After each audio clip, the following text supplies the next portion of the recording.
नमस्कार दोस्तों, मैं हूं मंतोष और स्वागत करता हूं अपने इस वीडियो में आप सभी दोस्तों का। हमारे साथ हैं राम प्रवेश शाह जी। नमस्कार दोस्तों। आज करीब 2.5 महीने हो गए हैं कोरोना को अपने देश यानी भारत में एंट्री किए हुए, लेकिन बहुत से विशेषज्ञों का ऐसा कहना है कि ये अभी बीमारी की शुरुआती दौर है।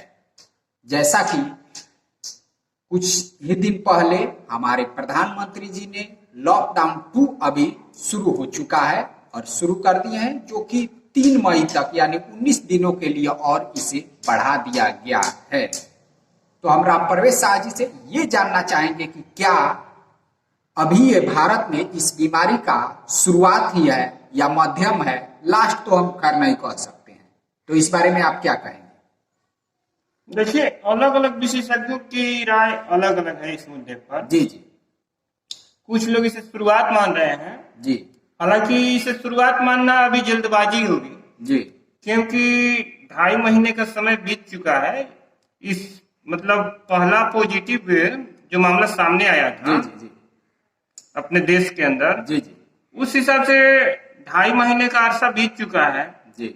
और इस पीरियड में लगभग 12,000 के आसपास संक्रमित मरीज अभी जो सामने आए हुए हैं। जी, अभी मान लीजिए कि हालिया 2-4 दिनों का रिकॉर्ड उठाकर देखा जाए तो 1,000-1,200 के आसपास रोज के रोज जो है मरीज वो मिल रहे हैं। हाँ, कोरोना से पॉजिटिव मरीज रोज के रोज 1,000-1,200 मिल रहे हैं। ठीक है, पहले तो कम मिलते थे, तो क्या ये आंकड़ा जो है ये और बढ़ता ही जाएगा? हाँ, अभी के लिए माना जा सकता है जी कि अभी बीमारी इन्फेक्शन पीक आवर में है। जी। मतलब बहुत ही तेजी से ये फैल रहा है। जी जी।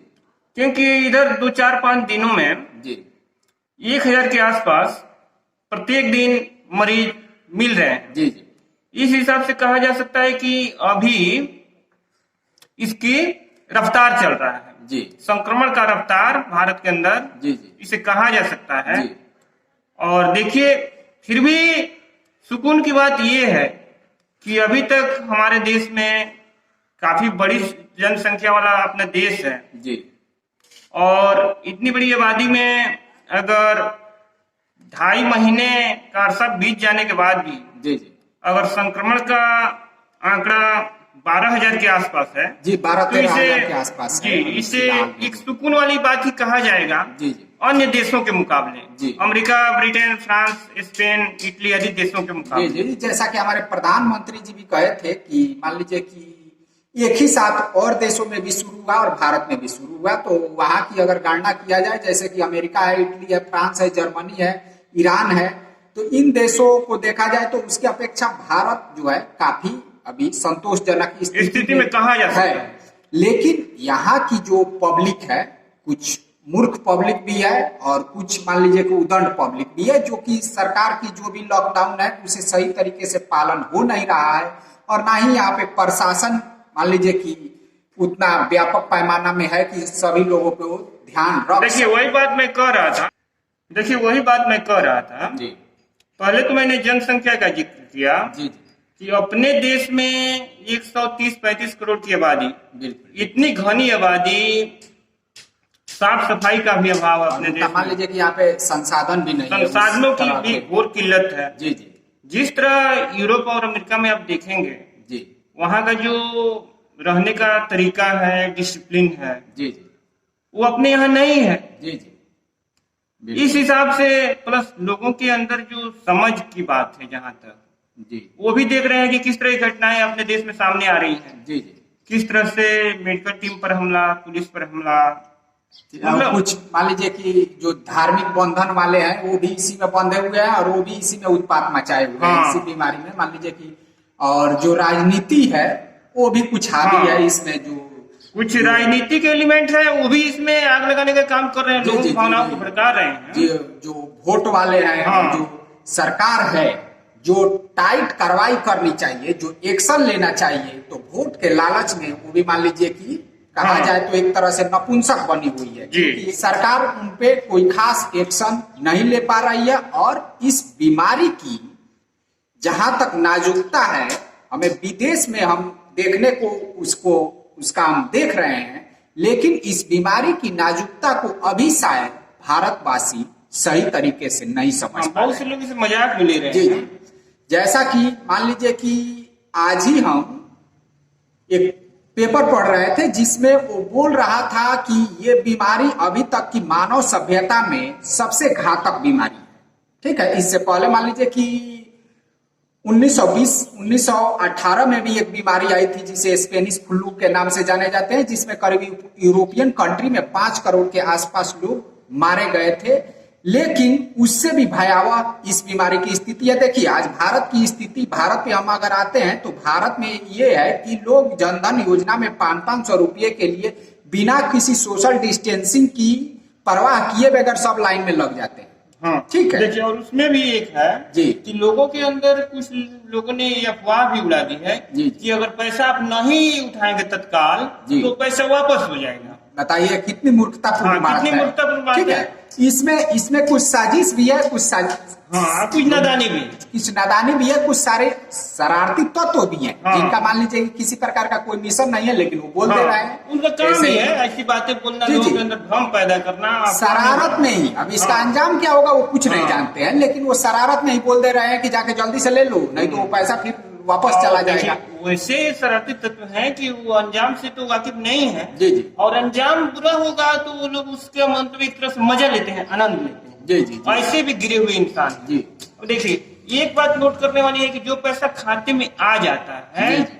वो किसी के बस की बात नहीं है उसे वापस ले लेना। जी जी बिल्कुल। सिवाय उनके फ्रॉड के, सिवाय फ्रॉड लोगों के जी। जो कि पब्लिक से, खाता धारकों से कुछ पिन वगैरह, एटीएम का पिन वगैरह या खाता नंबर या कुछ ऐसी चीजें वो हासिल कर और लेते मान हैं। लीजिए कि जिनके जनधन पे आ रहा है उनको तो अधिकांश को 90% मुझे नहीं लगता है कि उनके पास एटीएम कुछ भी ऐसा होगा। हाँ, वो तो और मान उनके पास लीजिए तो एक मोटी खाते से- रकम है नहीं जी, जी। वैसे लोगों के पास। जी तो सबसे बड़ी बात कि ये भ्रम कि भाई पैसा अगर तत्काल नहीं उठाओगे तो पैसा वापस हो सकता है, तो इस तरह की बात।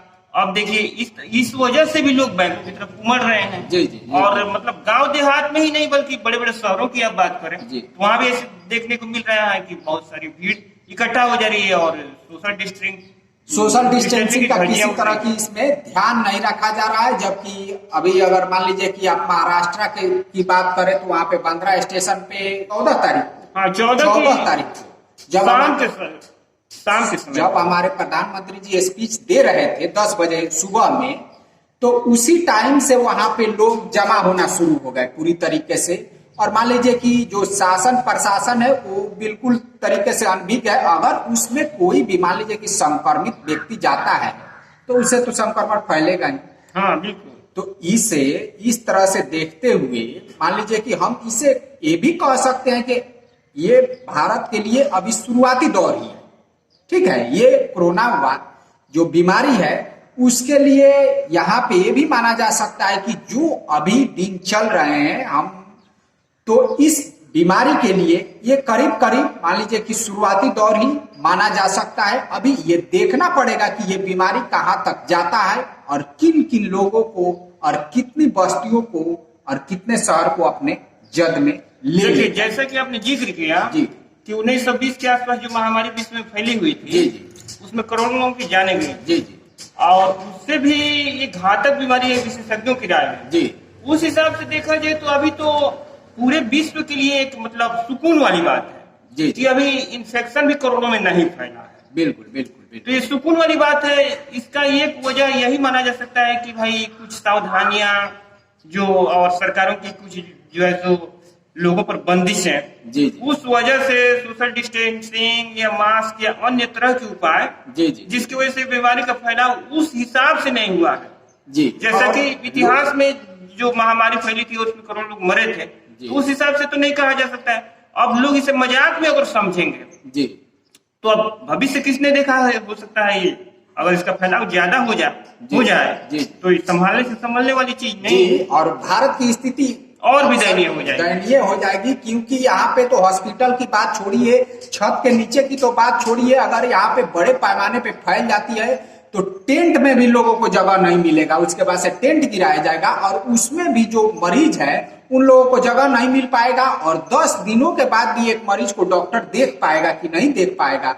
पूरी तरीके से एक भागम भाग की स्थिति मच जाएगी और उसके बाद से जो भी सरकार है वो हाथ खड़ा कर देगी कि भाई हमारे संभाले, ये नहीं संभालेगा। ये बात आप सही कह रहे हैं कि जिस तरह की घनी आबादी अपने देश में है, जी जी, उस हिसाब से अगर संक्रमितों की संख्या अगर रफ्तार से बढ़ने लगे जी, तो मुश्किल हो जाएगा लोगों को रहना और डॉक्टर का चेकअप मान कर लीजिए कि पाना, चीन- लोगों का इलाज हो पाना जी, जी। बहुत ही मुश्किल हो जाएगी और जी। उस समय बस मतलब भगवान भरोसे रहना पड़ेगा। जी, मान लीजिए कि चाइना है, हमसे जनसंख्या में ज्यादा है, लेकिन हमसे वो संसाधनों में काफी आगे है। संसाधन में भी आगे और उसका क्षेत्रफल भी बहुत क्षेत्रफल ज्यादा में भी है। काफी और आगे। वहां पे जो शासक है वो लाठी की दम पे शासन करते हैं। ये ऐसा नहीं है कि उनको किसी हाँ, जनता देखिए, से, ये जो लाठी के दम पर आपने कहा, जी ये भी एक बहुत बड़ा कारण है, वहाँ बीमारी जल्दी कंट्रोल हो जाए। जी जी, बिल्कुल यही कारण है हाँ, कि लोगों को वहां पे इस तरह से मान लीजिए कि जो सरकार वहां पे कह देती है वही कानून बन जाता है। ये ऐसा नहीं है कि आप किसी तरह सरकार कुछ भी कह रही है, आप कुछ भी कह रहे हैं तो उसकी उधर उचित सजा दी जाती है, जबकि यहाँ पे इस तरह का कोई प्रावधान नहीं है। यहाँ पे सरकार को ये भी पड़ा रहता है कि भाई अगर हम टाइट एक्शन लेते हैं तो जनता जो है हमारे खिलाफ चली जाएगी। भले जनता मरे तो मरे, लेकिन जो हमारी कुर्सी है वो बरकरार रहनी चाहिए।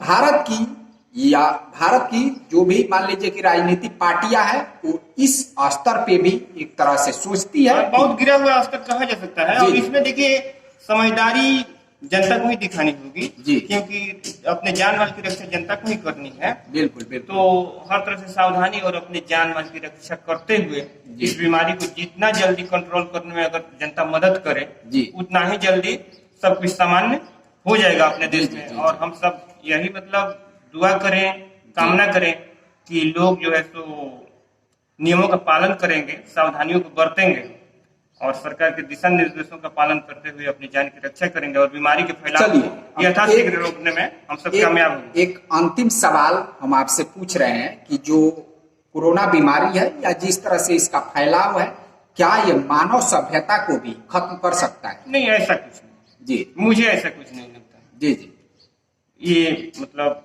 बीमारी का फैलाव काफी है, जी। ये माना जा सकता है जी। और काफी लोग इन्फेक्टेड हैं, काफी लोग मर भी चुके हैं। जी लेकिन फिर भी जो आपने जिक्र किया था कि उस महामारी के जिसमें करोड़ों लोग मरे हुए थे, जी जी, तो अभी हम उस तरह की बातें नहीं कही जा जी। सकती मेरे ख्याल से। चलिए दोस्तों, अब भारत के लिए जो अगले 15 दिन है, या हम मान ले कि जो हमारे प्रधानमंत्री जी ने लॉकडाउन का सीमा तय किया है 3 मई तक, ये भारत के लिए बहुत ही नाजुक समय, और इसी समय में यह पूरी तरीके से पता चल जाएगा कि जो कोरोना का ऊंट है वो किस करवट बैठता है।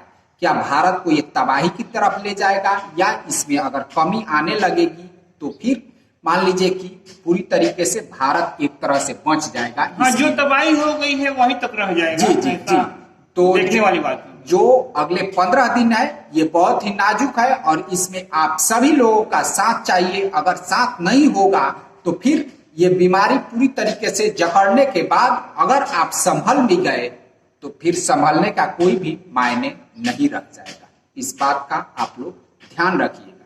तो चलिए दोस्तों, इसी के साथ हम अपने वीडियो को यहीं पे समाप्त करते हैं। हम फिर मिलेंगे अगले वीडियो में अगले टॉपिक के साथ। तब तक के लिए नमस्कार।